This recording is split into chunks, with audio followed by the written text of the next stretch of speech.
Kapag casking ang pinag-uusapan, isa sa numero unong bentang-benta na reel nila is itong Casking Sharky 3.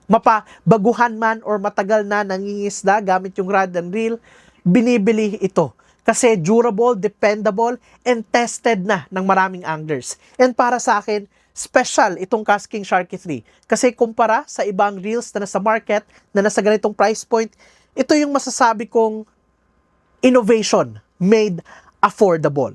So itong hawak-hawak ko na reel ngayon is the 1,000 size, pero mabibili nyo rin to all the way up to the 5,000 size.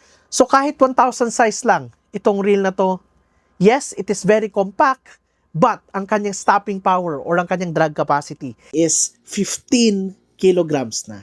Because it has 3 stacks of carbon drag washers. So yung kanyang gear ratio is 5.2 to 1.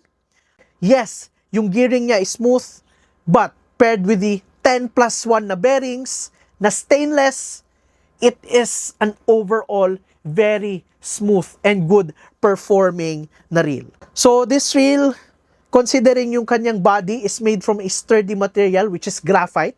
So yung body niya is made from reinforced graphite, yung rotor and yung spool niya is already made from aluminum.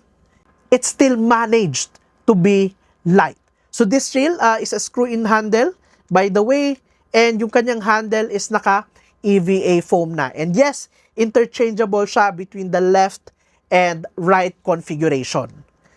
In terms of water resistance, gamitin nyo man to tubig tabang or tubig dagat, this reel has the KISS system. So that is the feature that Casking implemented to make this reel water resistant. So yes, pwedeng-pwede siya sa dagat.